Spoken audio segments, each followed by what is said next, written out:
Salam. Sebelum kita mendengar firman Tuhan pada hari ini, mari kita bersatu di dalam doa. Mari kita berdoa.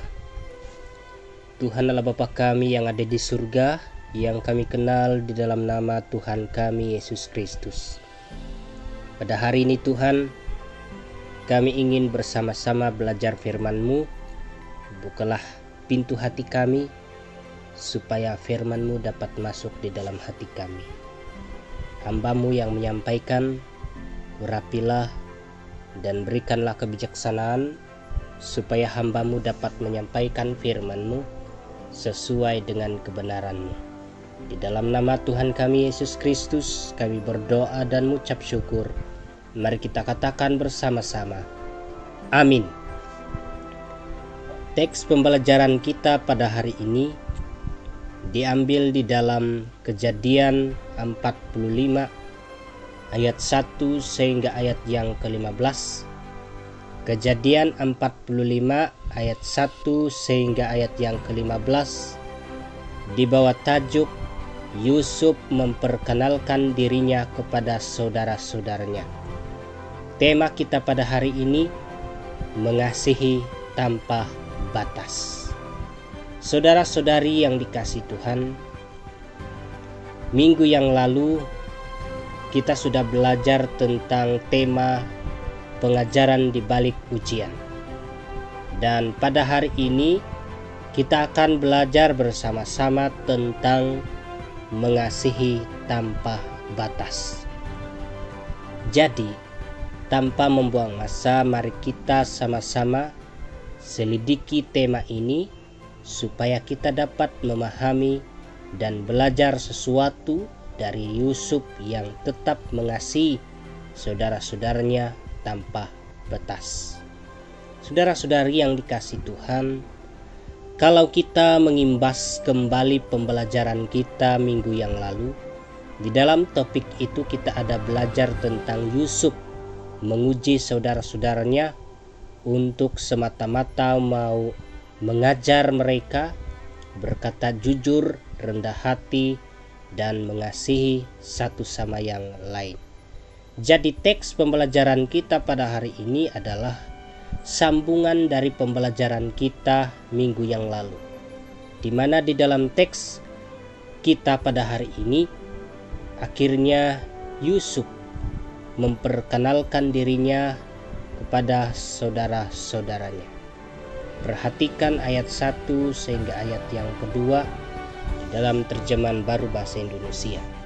Untuk kedua kali saudara-saudara Yusuf datang membeli makanan.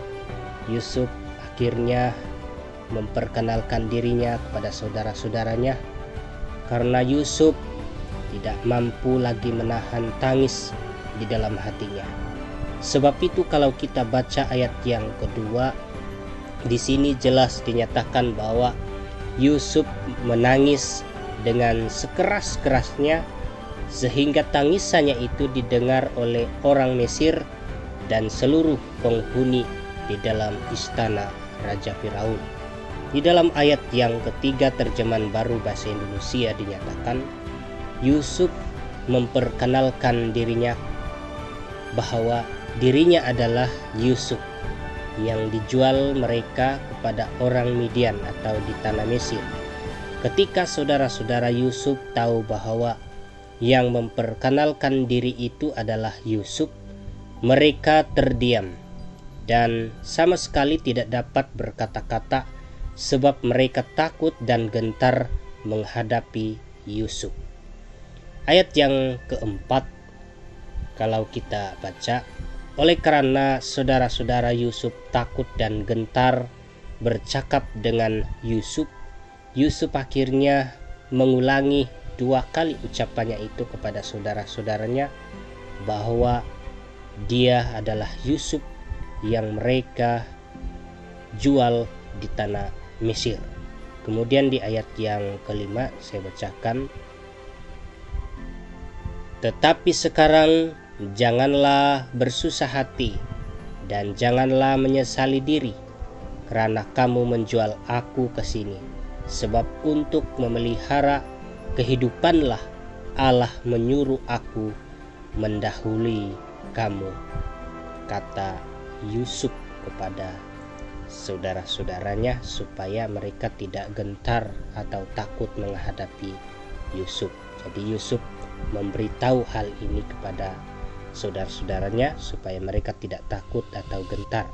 Jadi melalui ayat 5 ini dan penjelasan Yusuf di ayat yang ke-6, ayat yang ke-6 sampai 8, sudah cukup jelas bahwa walaupun saudara-saudara Yusuf tidak menjawab apapun yang dikatakan oleh Yusuf, kita sudah tahu bahwa mereka senang dan gembira dengan Yusuf karena Yusuf tetap mengasihi mereka tanpa batas.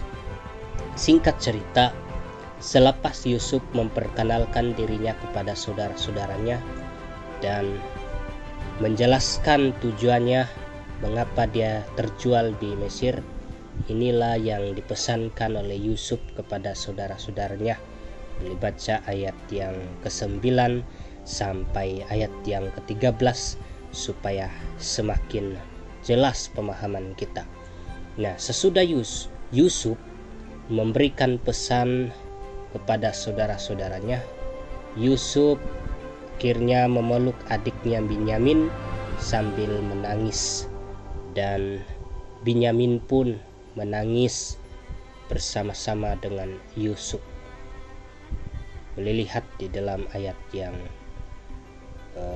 sebelumnya dan ayat yang ke-15, di mana di dalam ayat yang ke-15 ini Yusuf akhirnya mencium semua saudara-saudaranya dengan mesra sambil menangis. Kemudian setelah itu barulah saudara-saudara Yusuf berani bercakap-cakap dengan Yusuf, karena Yusuf memaafkan mereka, mengasihi mereka tanpa sedikit pun menyimpan dendam kepada mereka.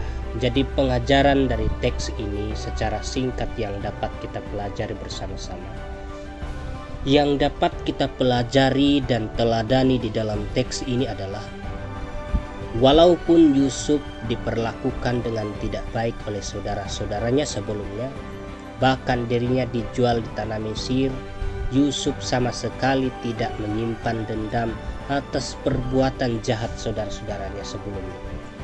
Yang kita nampak di dalam bab 45 ini dan bab sebelumnya, walaupun Yusuf menderita selama beberapa tahun di tanah Mesir, Yusuf tidak membalas kejahatan saudara-saudaranya dengan kejahatan, tetapi Yusuf membalas kejahatan saudara-saudaranya dengan kebaikan dan kasih yang sangat memberi kita teladan. Jadi saudara-saudari yang dikasihi Tuhan, kita sebagai anak-anak Tuhan atau sebagai adik-beradik di dalam Tuhan, marilah kita belajar seperti Yusuf yang tetap mengasihi saudara-saudaranya tanpa batas. Meskipun kita saling bertengkar satu sama yang lain, janganlah sampai kita saling menghina dan mencaci, tetapi marilah kita sama-sama mengasihi tanpa batas, sebab Yesus juga mengasihi kita tanpa batas. Sebagai kesimpulan, marilah kita meresponi firman Tuhan ini dengan cara mempraktikkan kasih yang diberikan Yusuf kepada saudara-saudaranya, supaya biarlah kita menjadi Yusuf di masa kini yang tetap mengasihi saudara-saudaranya tanpa batas. Tuhan Yesus memberkati kita semua. Amin.